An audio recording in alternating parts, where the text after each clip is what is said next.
Bonjour, nous sommes le vendredi 1er octobre, au sommaire de votre JT cette semaine. Le premier conseil municipal de cette rentrée 2021 s'est déroulé mercredi 29 septembre. On vous débriefe la soirée. Puis direction Londres avec la reprise des concerts. La talentueuse et énergique Awali a enflammé la scène du Centre d'Art. Voici quelques images. Mais tout de suite, à l'occasion de la journée mondiale du chocolat, Stéphanie et Nicolas Aubin nous ont ouvert leurs portes à la boulangerie du village pour en savoir un peu plus sur la fabrication de leur chocolat. Nous sommes ici dans le Parc des Cèdres en ce vendredi 1er octobre pour célébrer la journée mondiale du chocolat. Cette gourmandise faite en torréfiant et en broyant des cabosses de cacao est l'une des préférées de beaucoup dans le monde et en France, on n'en consomme pas moins de 7 kilos par an par habitant.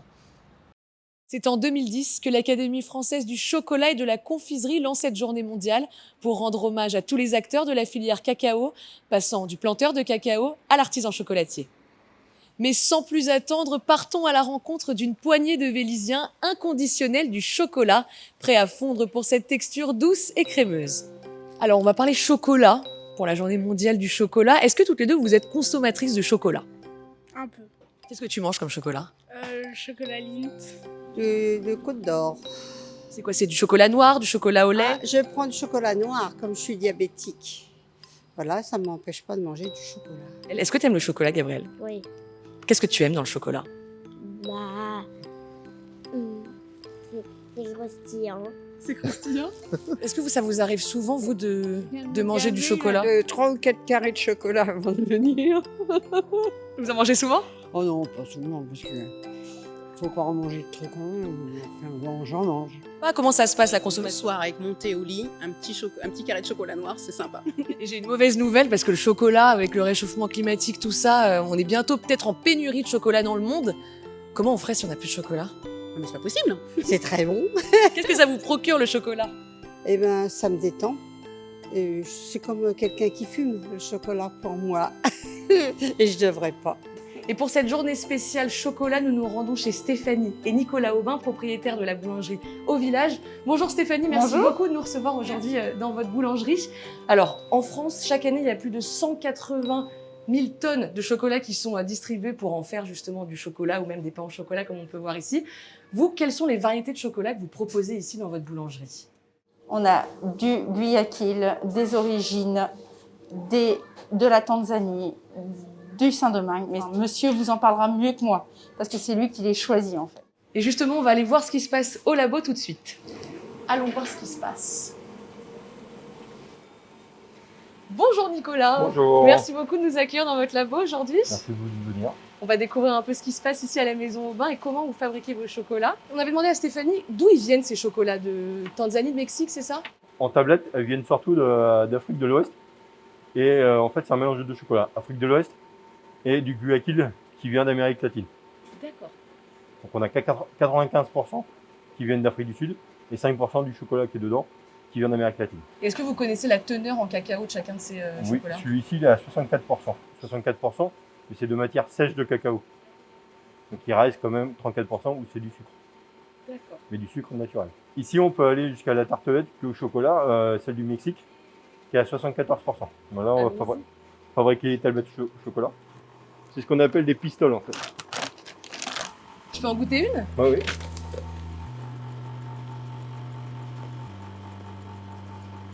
C'est très bon. Alors, celui-ci, À on a des- 64%. celui-ci, on a des notes grillées et puis assez épicées en fait. Et c'est le chocolat qui est naturellement comme ça? Oui, c'est naturel comme ça. En fait, le chocolat, c'est le cacaotier. Il se nourrit du sol de ce qu'il nourrit en fait.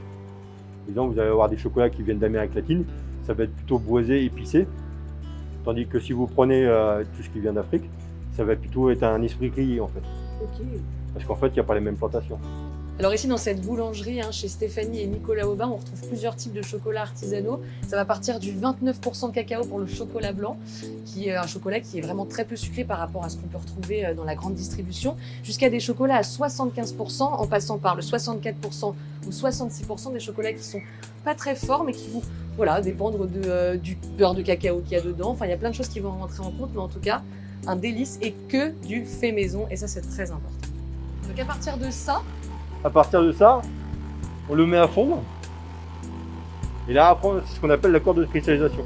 C'est-à-dire qu'on le fait fondre à 46 degrés pour qu'en fait tous les ingrédients soient bien mélangés, bien fondus. Que ce soit le beurre de cacao, le sucre, la pâte de cacao, que tout le monde soit bien homogène. Et après, on le refait redescendre à 28, 29 degrés pour ensuite le faire remonter à 31. Ce qui sera ici. Qu'est-ce que ça va changer? C'est le changement de température, ça va... La brillance. Si vous ne respectez pas ce qu'on appelle la courbe de cristallisation, ça va être la brillance du chocolat. Il va être mat. Terne, oui, terne. Et puis après, vous aurez des problèmes aussi pour le démouler. Et après, une fois que c'est comme ça, quelle est la suite de l'étape? Après, on va mouler les tablettes en fait. Ok.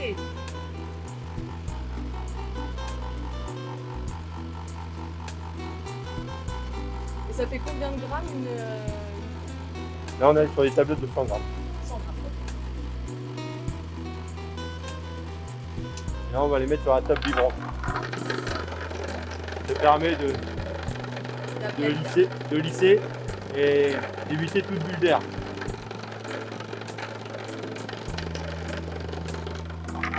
Et là, après, on va enlever l'excès d'eau.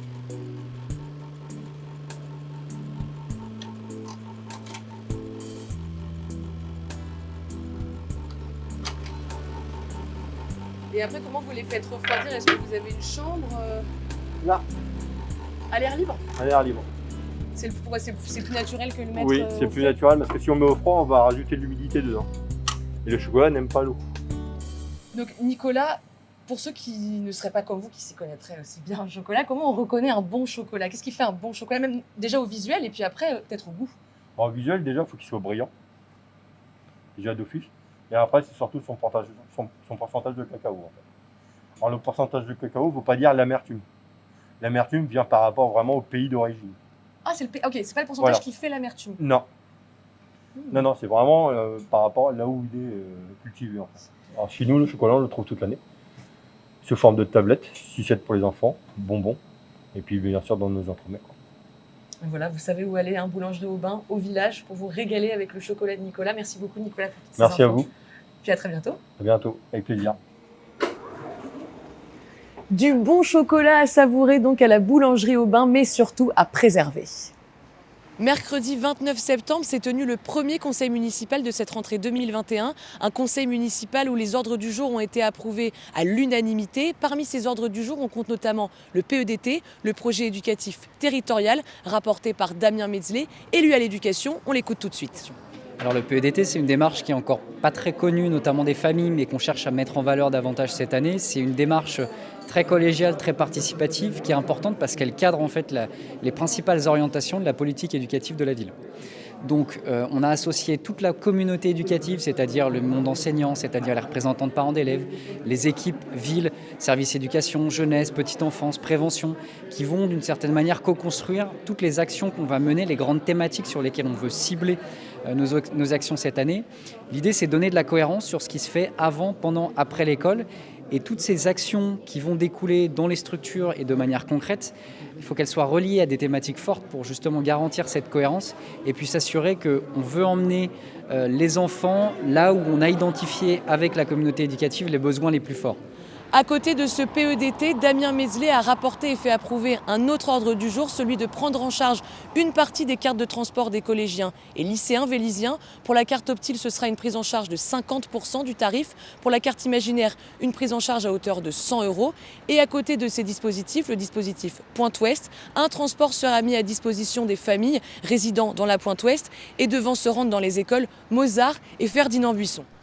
Amrose Adjuvar, qui prend la suite de Didier Blanchard à la tête de la liste Vélizy-Villacoublay 2020, a quant à lui regretté que la prise en charge du pass imaginaire n'excède pas les 100 €. On l'écoute tout de suite. C'est un point que j'avais déjà souligné dans le mandat précédent, puisque la carte imaginaire coûte 350 €, la part de la ville est de 100 €. Autrefois, il y avait une part départementale qui représentait également 100 €. Celle-ci n'existe plus et j'ai demandé, y compris les années précédentes, à ce que cette part se substitue que la ville se substitue au département par rapport à la perte de cette subvention départementale. Malheureusement, c'est un point qui n'a pas été retenu par la majorité, malgré un coût qui serait relativement faible pour les finances de la ville, mais qui aiderait beaucoup de familles. Cette année encore, je suis revenu à la charge sur cette question-là. Malheureusement, je n'ai pas eu gain de cause, mais je compte bien me battre encore l'année prochaine pour essayer de faire en sorte que cette subvention soit plus grande afin d'aider le pouvoir d'achat des familles vélisiennes.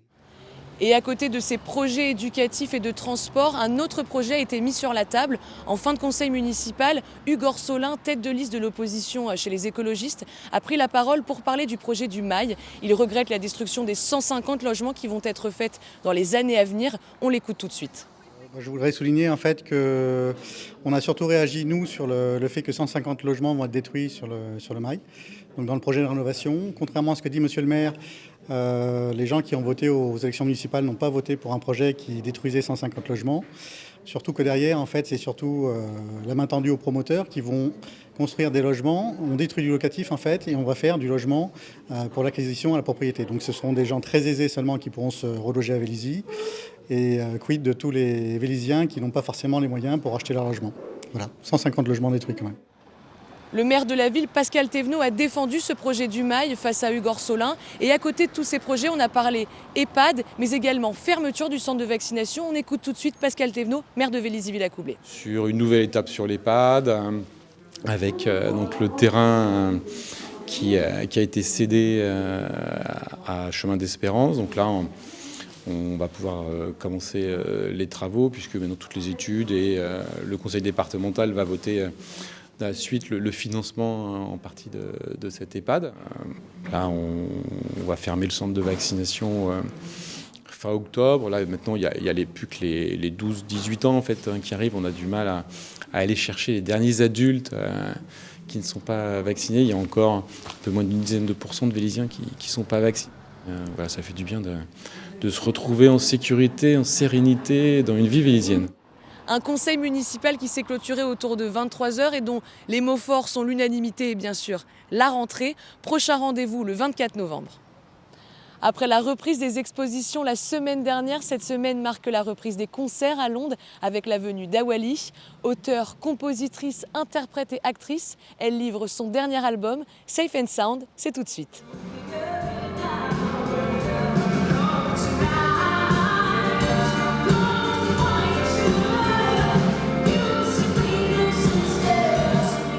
La voix jazz et soul d'Awali a retenti ce mardi soir dans l'enceinte de Londres. L'auteure, compositrice et interprète est la première à reprendre possession des lieux depuis la fermeture du centre il y a près de 2 ans. Vous êtes là, ce moment présent, ici et maintenant, maintenant ou jamais, presque. Merci infiniment. Now or Never, c'est notre dernière chanson. Toute la soirée a été rythmée par Safe and Sound, dernier album de l'artiste sorti en 2020. Au carrefour de diverses influences, cet album compte plusieurs collaborations comme celle avec Arthur H ou encore le trio d'Elgrès. Le public de Vélizy et d'ailleurs a répondu présent à ce premier rendez-vous ondonien, visiblement ravi de retrouver les salles de concert, mais surtout de retrouver Awali.